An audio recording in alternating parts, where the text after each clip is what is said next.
और देखो हमने तुम्हारी बहन बेटी को सारे मंजर पर बेइज्जत किया। बताओ तुम्हारे कुछ बच्चे हो तो तुम कर सकते हो तो करके दिखाओ। पहल करी कि देखो मुसलमानों, पहले तुम्हें दाढ़ी के नाम पे मारा गया, फिर टोपी के नाम पे मारा गया और तुम्हारी मॉब लिंचिंग लगातार हो रही थी। और देखो हमने तुम्हारी बहन बेटी को सारे मंजर पर बेइज्जत किया। बताओ तुम्हारे कुछ बच्चे हो तो तुम कर सकते हो तो करके दिखाओ।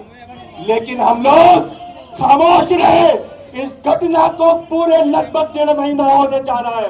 मेरे कौम के गयूर मुसलमानों, इस बात को गौर करनी पड़ेगी कि 1.5 महीने के अंदर जिन लोगों को आपने भर भर के वोट दिया, जिन लोगों को आपने मुख्यमंत्री बनाया, और जो लोग कौम की क़यादत की बात करते हैं, जो लोग माइकों पर बड़ी बड़ी बातें करते हैं, और जो लोग 5 लाख की भीड़ के सामने बड़ी बड़ी बातें करते हैं, आज वो लोग कहाँ हैं? क्या वो लोग आज सड़क पर आए? उन्हें मालूम है कि अगर हम सड़क पर आए तो मुकदमा भी दर्ज हो सकता है, सरकार की निगाह में भी आ सकते हैं, लिहाजा हमें जेल भी हो सकती है। लेकिन जब हमने चंद्रशेखर आजाद भाई से कहा कि हम मुसलमानों के लिए इस आवाज को जंतर मंतर पर उठाना चाहते हैं, तो उनके जबान से एक ही अल्फाज निकला कि ये लड़ाई मुसलमान की नहीं है, उसके मान सम्मान की नहीं है, ये पूरे आजाद समाज पार्टी की लड़ाई है। और मेरी टीम की लोग तुम्हारे साथ में इस लड़ाई में साथ देंगे। तो मेरे कौम के गयूर मुसलमानों, इसी बात को मैं समझाने के लिए आपके बीच आया हूं कि अगर आपको लगता है कि हम पे जुल्म हो रहा है, अगर आपको लगता है कि जातिया हो रही है, तो एक रास्ता तो ये है कि अपनी आंखें मीचो और जुल्म को सहते रहो, या दूसरा रास्ता ये है कि उठो, जागो, बदलो और साथ दो उन लोगों का जो आज कौम के लिए काम कर रहे हैं और हिंदू मुस्लिम एकता की बात कर रहे हैं, दलित और मुसलमान की बात कर रहे हैं। जब बात मुसलमान की आती है तो जैसा मैंने पहले कहा, कहने वाले बहुत लोग आए, लेकिन करने वाले सिर्फ हमारे बड़े भाई चंद्रशेखर आजाद आए।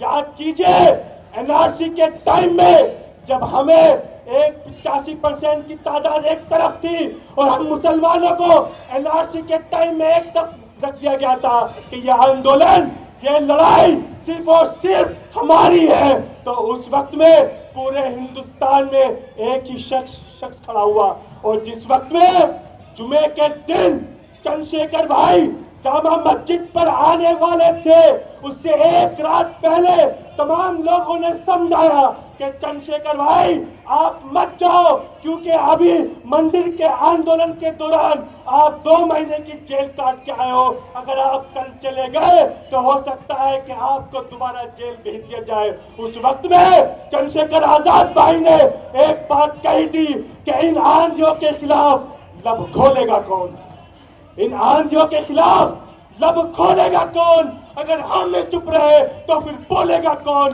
और इसी चंद्रशेखर आजाद ने जामा मस्जिद की सीढ़ियों से खड़े होकर के कहा था कि मुसलमानों तुम परेशान मत हो, तुम घबराओ मत, ये लड़ाई तुम्हारी नहीं है। जहां तुम्हारा पसीना गिरेगा चंद्रशेखर आजाद और उसके नीले फटके के लोग तुम्हारे साथ खड़े रहेंगे।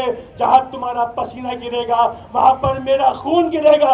और उसके बाद एनआरसी के बाद में जो आंदोलन शुरू हुआ, उसके बाद में नरेंद्र मोदी को भी ये बात कहनी पड़ी कि अब मुसलमानों के साथ में दलित नेता भी उतर आए। तो अगर चंद्रशेखर आजाद उस आंदोलन में ना कूदते तो हो सकता है कि हम पर गोलियां चलाई जाती, हम पर लाठियां बरसाई जाती।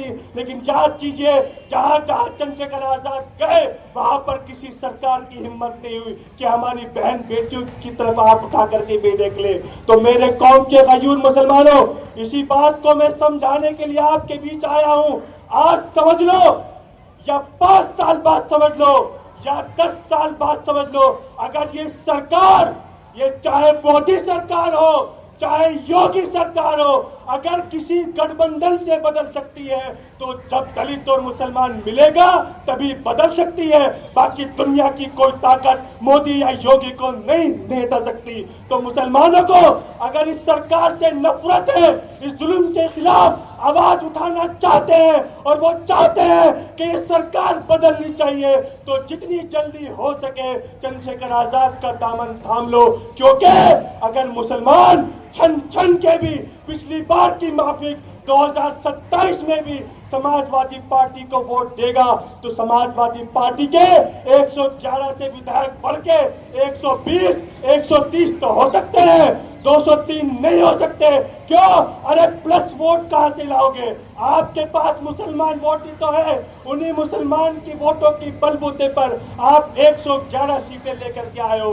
तो मेरे कौम के गयूर मुसलमानों, आज दलित चंद्रशेखर आजाद भाई के साथ मजबूती से जुड़ रहा है और जिस दिन मुसलमानों ने एकजुट होकर के आजाद समाज पार्टी को चंद्रशेखर आजाद को वोट डाल दी तो मैं यकीन के साथ में कह सकता हूं कि 2027 में योगी सरकार का उत्तर प्रदेश की सत्ता से बेदखली होगी। और ये बेदखली जब तक नहीं होगी जब तक आप सब लोग एकजुट होकर के चंद्रशेखर आजाद के हाथों को मजबूत नहीं करेंगे। तो इसी बात के साथ मेरे कौम के गयूर मुसलमानों, आज यहाँ पर आप आए उस बहन के लिए आए, और जब हमारी 3 दिन पहले उनसे बातचीत हुई तो उन्होंने इसी बात को हमसे कहा कि बदर भाई कहने वाले बहुत आए, माइकों पर बात करने वाले बहुत आए और 5 लाख की भीड़ के सामने कहने वाले बहुत आए, लेकिन हिंदुस्तान के अंदर अगर किसी ने जंतर मंतर पर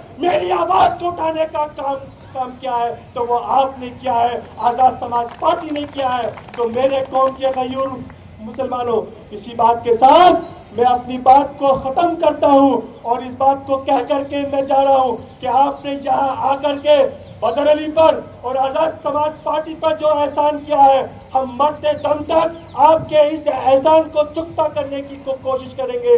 और मैं इस बात को यहाँ से इस मंच के माध्यम से कह के जाना चाहता हूँ कि अगर नीतीश कुमार ने माफी नहीं मांगी तो जो आज आंदोलन ये यहाँ पर जंतर मंतर पर है, कल कुछ चंद्रशेखर आजाद भाई के निर्देश पर रामलीला मैदान भी होगा और हम बिहार की विधानसभा, जैसे कि हमारे गुलजार भाई ने कहा कि कल कुछ जरूरत पड़ी तो विधानसभा भी घेरने का काम होगा, लेकिन उसके लिए होगा तब जब आप हमारा साथ दोगे। बिना आपके साथ के कोई काम मुकम्मल नहीं हो सकता। तो बताओ मेरे कौम के गयूर मुसलमानों, अगर आपको लगता है कि इस जुल्म के खिलाफ आवाज उठनी चाहिए और हम पूरी मजबूती के साथ अपनी कौम की बहन बेटियों के साथ, दाढ़ी वालों के साथ, टोपी वालों के साथ, हर किसी के साथ खड़े हुए हैं, तो हाथ उठा करके कहो कि हाँ हम आजाद समाज पार्टी के साथ और चंद्रशेखर आजाद भाई के साथ खड़े हैं। इसी बात के साथ मैं अपनी बात को खत्म करता हूं और एक बार फिर दिल की गहराइयों से मैं आपका शुक्रिया अदा करना चाहता हूं कि आप यहां पर आए। बहुत बहुत शुक्रिया, बहुत बहुत शुक्रिया। वाखिर दावादु अल्हम्दुलिल्लाहि रब्बिल आलमीन। नमस्कार, आप देख रहे हैं सरल न्यूज़। मैं हूं आपके साथ पिंकी पांडे। बिहार में नीतीश कुमार ने जब से एक महिला के हिजाब हटाया उसके बाद से लगातार समाज में कहीं ना कहीं रोष दिखते नजर आ रहा है और आज दिल्ली के जंतर मंतर पर एएसपी पार्टी के द्वारा एक धरना दिया गया, माफ़ी मांगने की बात की गई। हमारे साथ एएसपी के कुछ वॉलंटियर्स हैं, हम इनसे जुड़ते हैं। क्या नाम है सर आपका? जी मेरा नाम बदर अली है। बदर अली जी, किस प्रकार से देख रहे हैं घटनाक्रम को? कहीं न कहीं बचाव करते भी नजर आ रहे हैं लोग नीतीश कुमार का कि पहचान के लिए केवल हिजाब हटाया गया था। देखिए, एक वो स्वीट जेस्चर था उसको कहा जा रहा है। जिस सरकारी कार्यक्रम में मुख्यमंत्री नीतीश कुमार ने ये हरकत करी, वहाँ पे पहले से ही आइडेंटिफाई होने के बाद ही वहाँ पर लोग बैठे थे। हमारा कहना यह है कि जब आप वहाँ पर आइडेंटिफाइड होने के बाद आपको सर्टिफिकेट देना था तो आपको हिजाब क्यों उठाया? ये सिर्फ मुसलमानों को नीचा दिखाने के लिए ये हरकत हुई है और आज हमने जंतर मंतर से इसी मांग को किया है और आज़ाद समाज पार्टी मांग करती है कि उसमें जल्द से जल्द ये माफ़ी मांगे। अगर नीतीश कुमार माफ़ी नहीं मांगते हैं तो ये आंदोलन और भी बड़ा रूप लेगा। महिला विरोधी मान रहे हैं आप इसको?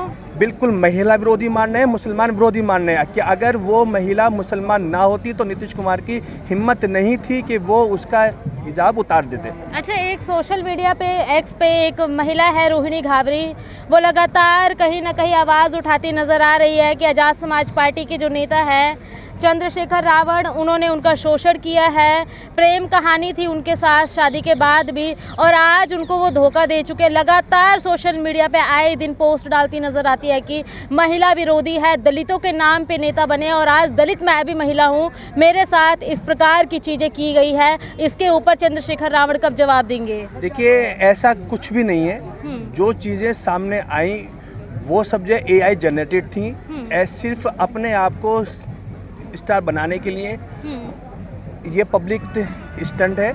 और जब इसकी सच्चाई में सब लोग गए तो मालूम पड़ा ये सब बातें झूठ है, इन बातों में कोई भी वजूद अच्छा, नहीं तो आप है। इस वीडियो को झूठ बताते हैं? सब के सब AI जनरेटेड है, सब AI कॉल की रिकॉर्डिंग है जिसमें सब रोहिणी घाबरी AI भी जनरेटेड, है। इसकी जांच हो चुकी है, सब ये AI जनरेटेड है, इनका कोई भी वजूद नहीं है। तो आप जो महिला लगातार आए दिन बोल रही है कि मेरे साथ शोषण हुआ है, मैं भी दलित समाज की महिला हूँ, ये गलत कह रहे हैं आप? शोषण, कोई शोषण नहीं हुआ। और ये शोषण ये आज ही क्यों बात उठ रही है जब चंद्रशेखर भाई MP बन चुके हैं? सिर्फ उनको इसलिए किया जा रहा है कि ताकि ब्लैकमेल कर सके और उनसे पैसे वसूल सके। 6 महीने से लगातार देखिए, सवाल करने गए तो इसके बाद सवालों से इस प्रकार से मुंह मोड़ा जा रहा है। लगातार एक महिला है दलित समाज की, अपने आप को बता रहे रोहिणी घाबरी उनका नाम है, वो कहीं ना कहीं कहती नजर आ रही है कि चंद्रशेखर रावण ने उनको अपने संघर्ष के दरमियान इस्तेमाल किया, उनका शोषण किया गया है। लगातार एक्स पे आए दिन वो एक पोस्ट डालती है जिसमें चंद्रशेखर रावण को लेके कई बड़े खुलासे करती नजर आ रही है। ऐसे में आज़ाद समाज पार्टी के नेता चंद्रशेखर रावण